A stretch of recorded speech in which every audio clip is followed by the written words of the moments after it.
যতদিন বাবা মা আছে ততদিন বাবা মার কিছু ছোট ছোট জিনিসগুলো অবশ্যই ছেলেমেয়েরাই পূরণ করবে, কারণ ছেলেমেয়ের সমস্ত শখগুলো তো বাবা মাই পূরণ করে। আর বাবা মা বেশি কিছু চেয়ে থাকে না ছেলেমেয়ের কাছ থেকে, খুব সামান্য আবদার করে থাকে। হ্যালো এভরিওয়ান, আসসালামু আলাইকুম। আর সকাল সকাল বাবা ফোন দিল, বাসায় আসো একটু রান্নাবান্না করো, খাওয়াও আজকে। তো বাসায় চলে গেলাম আর রান্নাবান্না করবো, যা দেখে আম্মু সব কিছু রেডি করে রেখেছে আর আমি শুধু একটু রান্নাবান্না করব। এই যে খাসির মাংস, প্রথমে টক দই দিলাম, তারপর সব রকমের মশলা যেমন হচ্ছে জিরা, গরম মশলা, ধনিয়া, আদা রসুন বাটা, তারপর মরিচের গুঁড়ো, হলুদের গুঁড়ো, সবগুলো একসাথে দিয়ে তারপর ভালো করে মাখিয়ে তেল দিয়ে এখন চুলাতে বসায় দিব।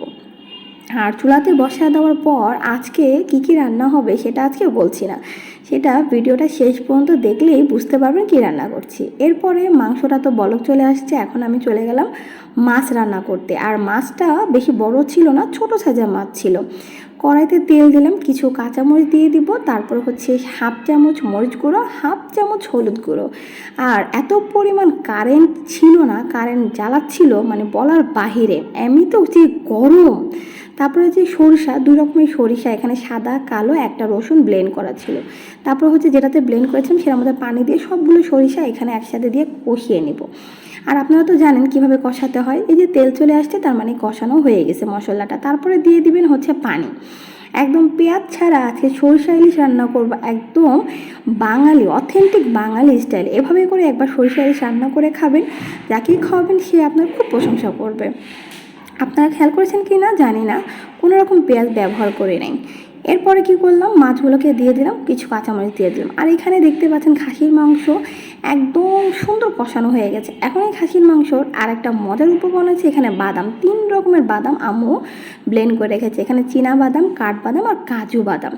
এখন বাদামটা মাই দিচ্ছে, আমি মোবাইলটাকে ক্যামেরাটাকে ধরে রেখেছি, একবার মা করতেছে একবার আমি করতেছি, কিন্তু দুজনে মিলেছিলে তাই কষ্ট কম।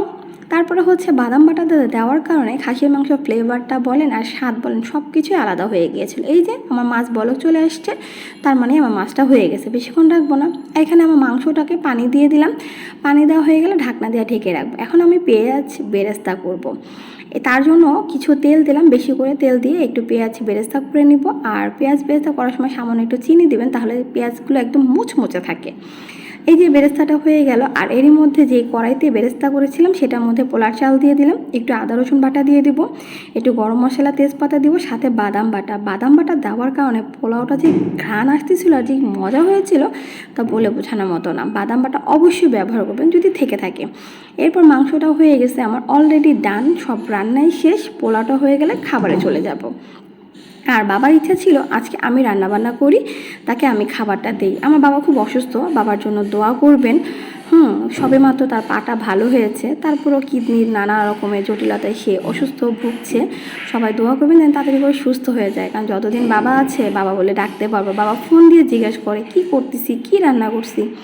বাবা মা না থাকলে আসলে কেউ নেই এই পৃথিবীতে। এরপরে এই যে আমার রান্না রেডি, তারপরে সাজানোর পালা, কারণ ছুটির দিন সবাই বাসা ছিল। আর আমার রান্না আমার ভাই, আমার বাবা মা সবাই পছন্দ করে, সাথে আমার হাজব্যান্ড, আমার শ্বশুরবাড়ির সবাই। এরপর বাবাকে খাবার দিয়ে দিলাম, আমার বাবাকে নিজের হাতেই খাবারটা দিলাম, সাথে একটু ভিডিও করলাম। সবার খাবার তো দেখাই, আজকে আমি বাবার খাবারটাই দেখাচ্ছি। 2টা মাছ দিয়েছি কারণ তার ইলিশ মাছ খুব পছন্দ। তারপরে হচ্ছে টেবিলে একটু খাবারটা সাজালাম। এই ছিল আমার ছুটির দিনের রান্নাবান্না। কেমন